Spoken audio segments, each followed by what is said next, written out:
Welcome. It is Tuesday Talks. Listen, we have started April and I have committed to sharing all the things, yes, all the things that I have been learning over the last 6 months. So, from the time that I found out I had to have my hysterectomy to finding out that I had cancer, through the chemo, through the operations, I'm bringing to you everything that I've been learning.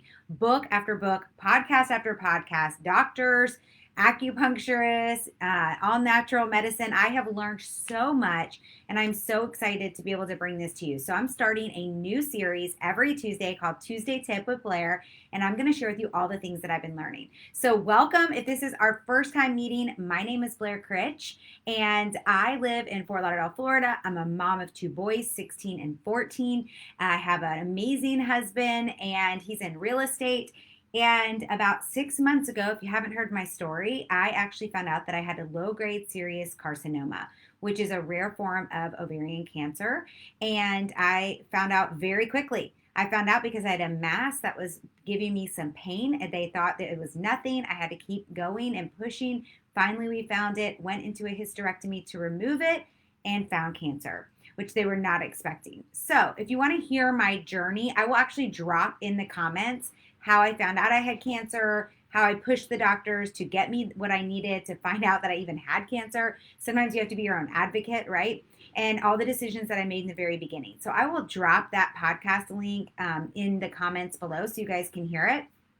But for now, I want to share with you guys every single Tuesday. You can join me here. And hopefully, if you find this helpful, you'll hit the share button, share it with other people so they can come back here and find me on Facebook. If you were shared this and you're trying to find me, you can find me on Facebook at Sparkly Blair, facebook.com/Sparkly Blair. You can also find me on Instagram at Blair Critch2.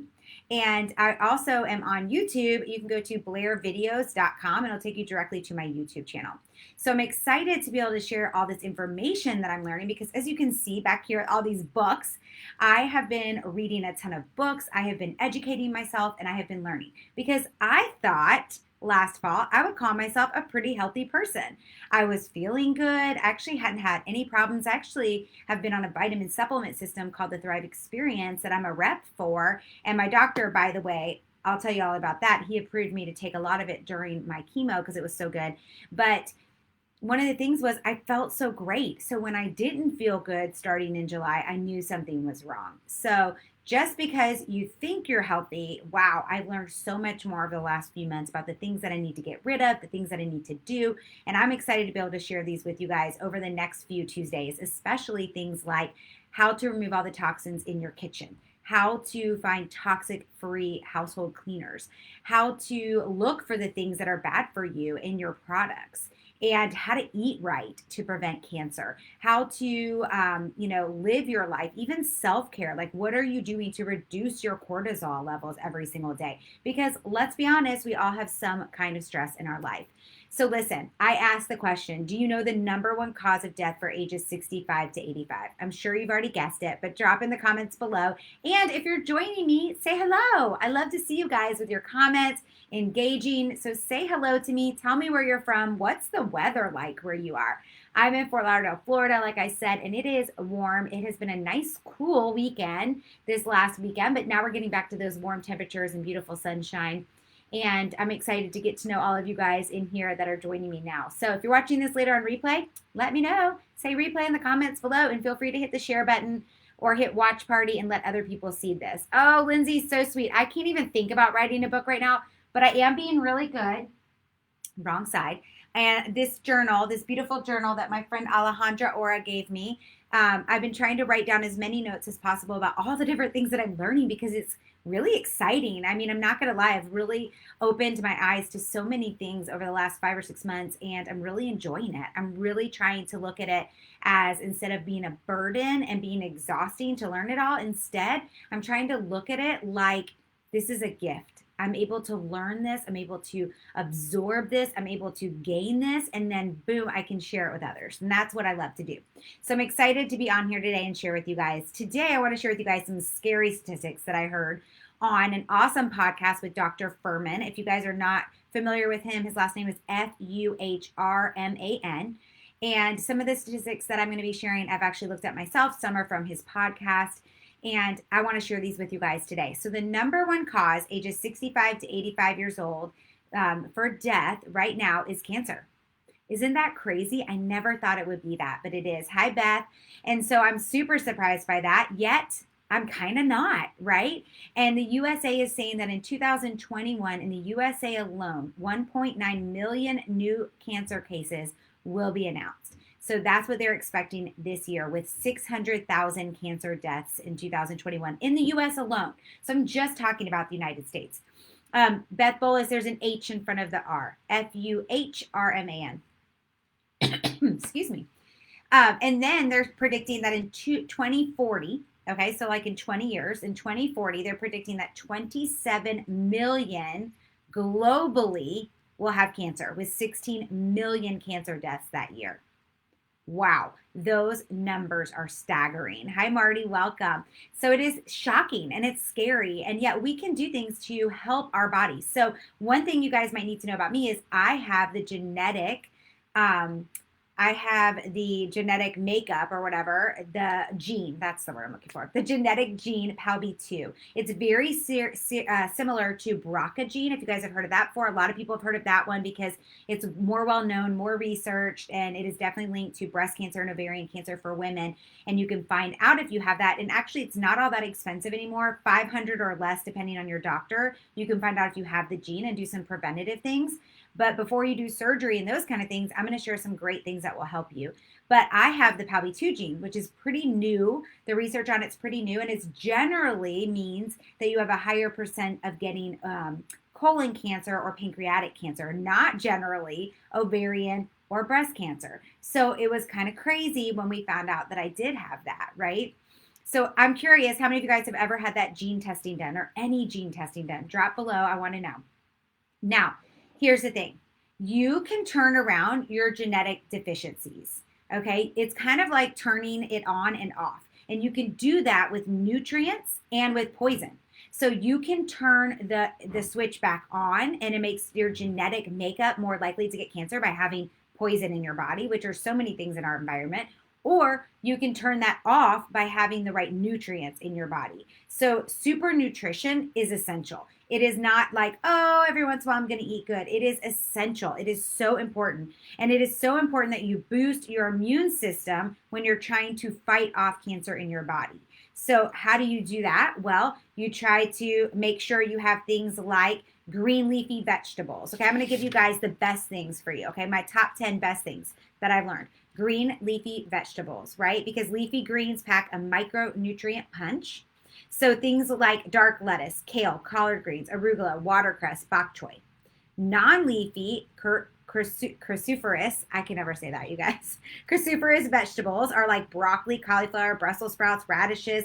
They contain phytochemicals that modify your hormones, detoxify compounds, and prevent toxins from damaging DNA.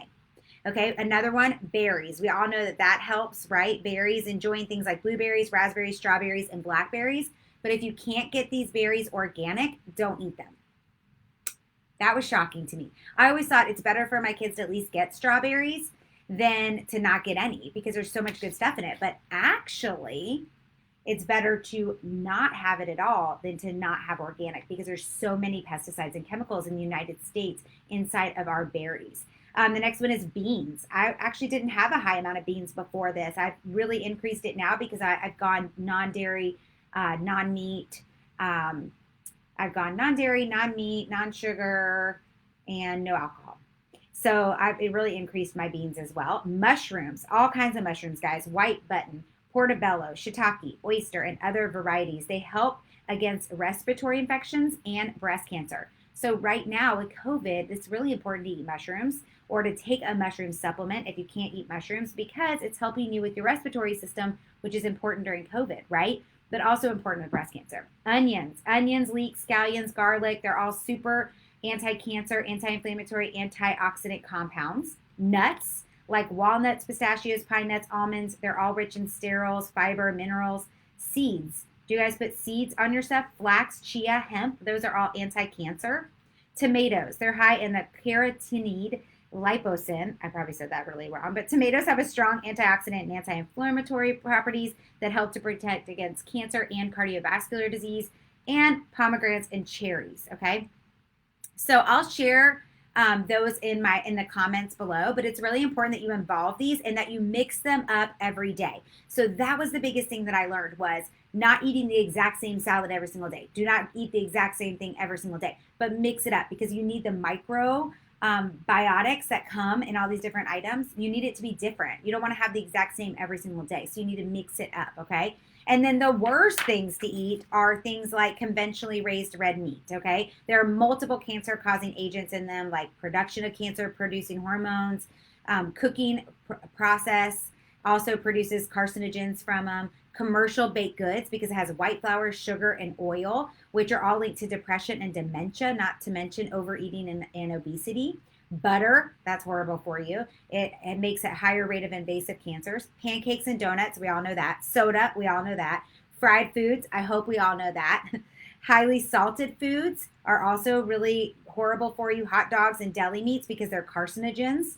Sugar and sweeteners, even you guys, even sweeteners that, we think are okay, very small amounts if you're going to do it. And then sweetened dairy products, not good at all. Okay. So those are the things to avoid when you're trying to make sure. So what are some things that you can also add in besides the fruits and vegetables that I mentioned, the nuts and the seeds and those kind of things? Well, you want to make sure that you're adding in green tea extract. If you don't take the Thrive Experience, which is the product line that I sell and that I wholeheartedly, after going through cancer and being able to talk to my doctor about what I should and should not use, I'm so proud and honored to be lined up with the Thrive Experience. But we do have green tea extract in our products, and that's really important that you add into your every single day. Another one that's really important to add in is quercetin. And quercetin, it helps to detox your liver and your kidneys, which really needs to happen every single week for us here in the United States because of all the toxins and pollutants around us. Even if you're eating all these things that I said that were good and avoiding all the things that I said are bad, we still have toxins. We have toxins from our own stress, good and bad, cortisol. We have stress from pollutants. We have stress from our environment. So you want to make sure that you're taking things like quercetin. Quercetin is actually inside of our black or white label DFT, which is our patches. And it's also inside of our TAC, our Thrive Against Cancer patch, which is this one that I'm wearing. Doesn't mean that it prevents cancer. It just means that they donate every single month to to a different cancer organization. I think this month might be kidney cancer, but I could be wrong. Another thing that's really important is not being overweight. I wrote all these notes, guys, sorry. Is not being overweight because your body can't fight cancer if you're overweight. Isn't that crazy? Fat cells become a dumping ground for disease cells. So it's important that you're staying in the area, the weight that they recommend, okay? Because that's really important. You don't want to become a dump cell for disease cells, right? Also, you want to be careful not to increase your estrogen and your insulin, which happens when you're overweight quite often. That allows your cancer cells to grow and replicate at a mass rate. So the biggest thing to remember is a variety of foods, okay? No fried, nothing that's brown or black, as in it's been toasted too long, it's been put on a grill, it's been put in even a cast iron pan. If it turns brown or black, that's a carcinogen, and that is going to increase the chances of you having disease. So be careful if you're going to toast, charcoal, grill, because it's actually not good for you, which again, I found that shocking. I knew that you weren't supposed to have fried foods and that you weren't supposed to, to make your sausage or your hot dog totally black, but I didn't realize that even a little bit, even burnt toast, it's like putting poison into your body. I had no idea. I also was super shocked to learn over the last couple of months that a lot of these naturopathic, holistic doctors have actually been saying for years, including Dr. Furman in his book, Super Immunity, that something like COVID would be coming. And here is why. Because we have too many people with a super immune suppression. How many people do you know that have an autoimmune issue? Drop below. I can think of 12 off the top of my head. I'm sure I know even more. So because we have a super immune suppressed society, that makes it easier for a disease to spread. The next thing is travel is easy, right? We can hop on a plane, we can hop on a ship, we can hop on a train. Like we have so many different ways, planes, trains, and automobiles. I love that movie. And so we have so many different ways to travel, and we have the ability to travel and we're able to afford to travel in this world. And so because of that, makes it easy for these superbugs to travel around, right? And they also have predicted that this will not be the last one. There's going to be more, and it's going to be more often, and we just don't know what's next. And the only way you're going to be able to protect yourself is super nutrition. So I know that was a lot of information, and this is just the beginning of all the different things that I'm going to be sharing with you guys. But if you watched my stories, I think I did it yesterday or the day before. I think it was the day before. I did it on Sunday, I think. I just showed you guys like what a typical day looks like for me. And, I just want you guys to know all the information that I'm learning. And I'd love to hear from you. Like, what are some of the best things that you do to keep your body healthy and strong? So, again, what you eat is important. Having variety is important. What to avoid is important. But also, what's equally as important is taking care of yourself. What are you doing to move your body every single day, to allow your lymph nodes to flush things out of your system by getting active? What are you putting into your body to supplement? Because unfortunately, our food, our vitamins, or our food and all those things need supplement by vitamins because we just cannot get the nutrient dense stuff anymore. What are you doing to put collagen back in your body every single day? That's another really important thing. What are you doing to make sure that what you are putting in your body, collagen or vitamin supplements, are premium quality? If you have any questions on those, please ask me. What are you doing to reduce the inflammation in your body? I'm going to talk about inflammation at the very end, but that's really important. And what are you doing to make your soul calm? So what do I mean by that? Remember I was talking about how your cortisol levels can shoot up and that actually is sometimes toxic for your body? What are you doing daily to calm yourself? Do you spend time in meditation? Do you spend time in yoga? Do you spend time maybe just being quiet and not on a screen? I'm not talking about, I chill out and watch TV. I do that too, people. Believe me, I watch TV every night. But I'm not saying not to do that. But what I'm saying is that's not quiet time. Even so much that I learned this. How many of you guys out there pray? I pray every day, right? But when you're praying, what are you doing? You're thinking. Your mind is moving. I'm trying to remember everybody I need to pray for, everything I need to pray for. I start to feel sad. I start to feel happy. I start to feel stressed. All these things happen. That's not self-care. That is an important part of my daily routine because I truly believe in the power of prayer. And so many of you guys prayed for me and I felt those prayers. I really did. But it's not quiet time. So instead, it needs to be a time of meditation. Maybe you take a scripture and you say it over and over to yourself until your mind gets quiet, and then you set a timer for 20 minutes. Maybe you go sit outside in the sun. Maybe you do a guided meditation. Maybe you listen to music. That was another thing I've learned over the last 6 months is certain sounds can actually help break down disease. Yes, there are TED Talks on this, you guys. They have linked certain sounds to breaking down cancer cells and other things and helping your mind to regenerate. So there are so many amazing things that I cannot wait to start sharing more and more with you guys over the next following Tuesdays. I'm going to be bringing some special guests on that have helped me. And I'm excited to share these things with you. If you guys have specific questions or things you really want me to make sure I hit on, let me know. You can drop them in the comments or you can ask me later. Please do me a favor and hit the share button. We want to share this with as many people as possible. But I want to end today also talking about inflammation because inflammation is really important that you help reduce in your body. It's one of the biggest things that's linked to heart disease. It's linked to autoimmune disease. It's linked to cancer. It's linked to depression. It's linked to all kinds of stuff, right? And so we want to make sure that we're talking about that. So if you're noticing that you're tired a lot or fatigued and you're missing out on important things, or maybe you are looking for, a way to help just get your body healthy and strong, right? All of those kind of things. We want to make sure that we're talking about reducing inflammation because we know that controlling inflammation means that you are mitigating risk factors to serious diseases. It means you're prioritizing anti-inflammatory foods, which can reverse premature aging. Okay, so here's some important things. There are all kinds of great foods that you can eat to help reduce inflammation. There's some vitamin supplements that you can take to reduce inflammation. There are some spices and herbs. There are some things that you can actually physically do. So I want to share with you guys a free resource that I created because I knew that this was a really important thing. So if you want to know how I took control of my inflammation and you want to grab these easy 10 things that you can grab at your grocery store to literally take control of the inflammation in your body, then just put me below and I will send it to you by private message. So I have it's called What to Buy at the Grocery Store to Stop Inflammation Now. And I'll give you that free resource because I truly believe if there's one thing that people can do right now, that's the thing to do. So let me know if you want that resource below in the comments. And I'm excited to be sharing these amazing things with you guys over the following Tuesdays. And I cannot wait to hear what you guys say and to be able to have an open dialogue of the things that really help. So share below. What are you looking? What do you want to know more information about? What are you hoping that I will share about? I'm getting a hot flash, as you guys can tell. Hilarious. And so we want to make sure that I want to make sure I get all those different things to you guys. So I'm so thankful you guys hopped on today. Don't forget to hit the share button if you feel like this could help anybody or it would be good for anybody in any of your groups. And I can't wait to share more and more over the following weeks with you. I hope you have a great day and make it a great day for others. Bye.